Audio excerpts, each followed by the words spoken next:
Bagaimana batasan bersedekah pada orang yang sudah jelas-jelas malas dan mengandalkan pemberian orang lain dalam hidupnya? Selain kita membantu berupa uang, kita juga disunahkan membantu dalam hal tarbiyah, nasihat. Bagaimana yang dilakukan oleh Nabi sallallahu alaihi wasallam? Setelah beliau memberi, lalu beliau menasihati. Tangan di atas lebih baik dari tangan yang di bawah.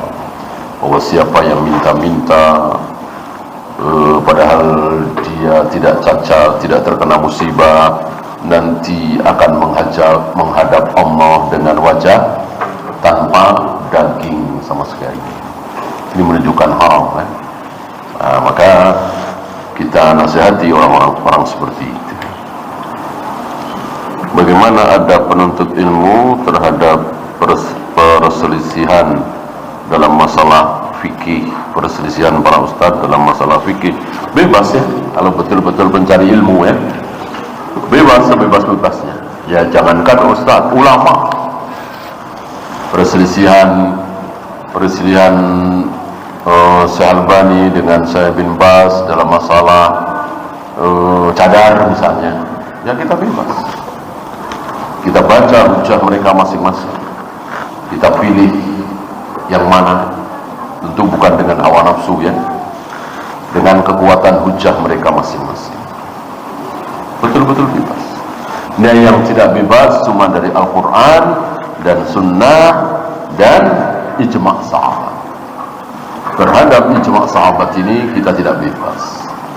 Artinya walaupun akal kita, ra'yu kita, nurani kita nggak terima, tapi kalau itu kesepakatan para sahabat, ya sudah, sami'na wa ata'na. Apalagi sabda Nabi, apalagi firman Allah.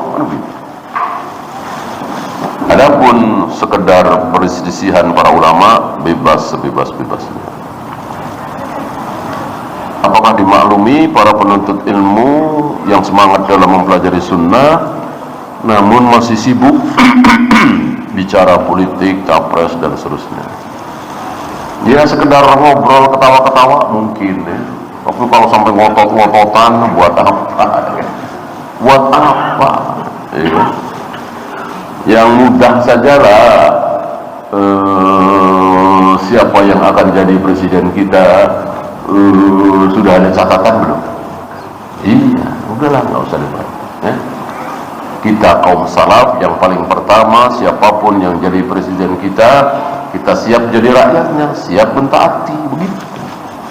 Siapa terserah. Dan hal seperti ini kan bukan akhlak para salaf.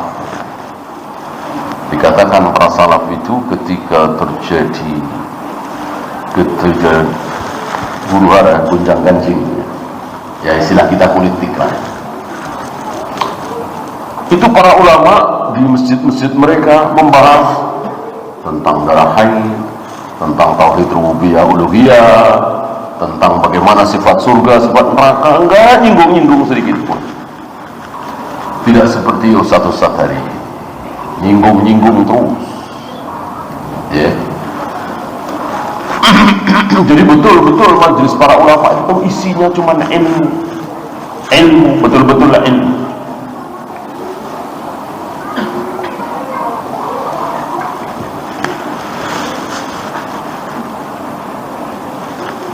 Apalagi pelaksanaan demokrasi seperti itu. Sering saya sampaikan kepada antum di majelis ini bahwa syubhat demokrasi ini sudah luar biasa. Hampir-hampir seluruh kaum muslimin, kita nggak bahas yang kafir ya, hampir-hampir seluruh kaum muslimin terutama di negeri kita ini sudah tertanam gitu, bahwa yang berhak memilih presiden adalah rakyat, gitu kan?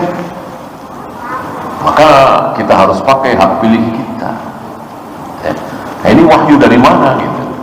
Kalau rakyat itu berhak memilih presiden, dan dalam hal demokrasi tidak dibeda-bedakan, pokoknya rakyat gitu.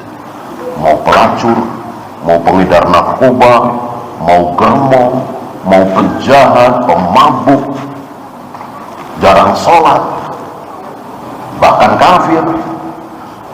Ya, bagaimana prinsip seperti itu kita ikut-ikutan? Gitu. Dan sering saya sampaikan juga, sebetulnya kalau kita mau jujur, pemilu langsung itu bertentangan dengan Pancasila, ya kan? Sila keberapa itu? Kerakyatan yang dipimpin oleh hikmat, kebijaksanaan dalam permusyawaratan, perwakilan. Mestinya diwakili, musyawarah. Kalau betul-betul Pancasila ya sudah, nggak usah pemilihan, nggak musyawarah aja. Apalagi kan udah ketemu tuh, tiga-tiganya udah ketemu sama presiden lagi, makan siangnya kan, udah musyawarah aja di situ, ya, udah, kamu aja, kan enak, udah jadi, gitu. Tinggal umumin berapa triliun penghematan itu, ya, musyawarah aja di situ, kan bermusyawaratan, perwakilan udah diwakili, kan enak seperti itu. Wah, habis makan siang keluar malah wah kita siap bertanding secara jantan apalah, malah berapa triliun itu ya. Kalau rakyatnya cuma 100 orang 200 orang ini ratusan juta, kayak apa itu, nggak mikir ke situ ya, seolah kita kelebihan duit. Musyawarah itu kan enak sekali ya. Sekelas Ibnu Mas'ud, sekelas Ibnu Abbas, sekelas Abu Hurairah tidak ikut-ikutan memilih Abu Bakar, memilih Umar, memilih Utsman. Kenapa? Karena ada yang jauh lebih mulia. Abu Bakar cuma beberapa orang di Sakifah Bani Sa'idah, Umar cuma Abu Bakar doang, hanya satu orang, sehingga hanya ucapan satu orang sehingga Umar jadi khalifah. Nah, Utsman 6 orang, 6-6-nya ditunjuk oleh Umar. Apa iya para sahabat ini mencontohkan yang buruk? Kan sangat tidak demokratis itu. Apa iya ya? Para sahabat yang dijamin ampun, dijamin ridho, dijamin surga, dalam hal memilih pemimpin keliru, salah, tidak baik. Padahal kesepakatan sahabat kan itu.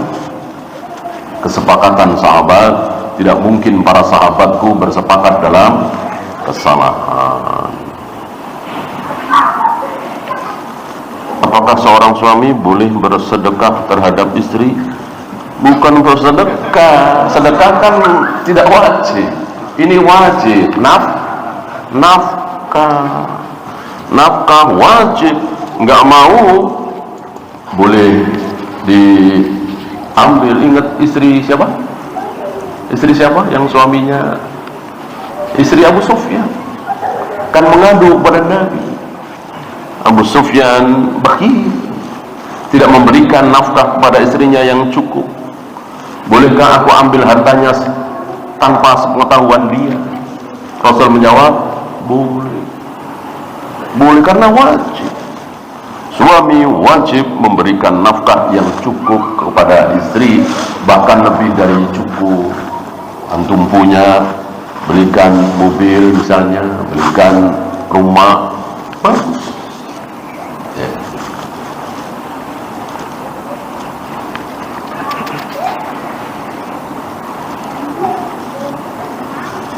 Bagaimana hukum memakai alat makan berwarna emas?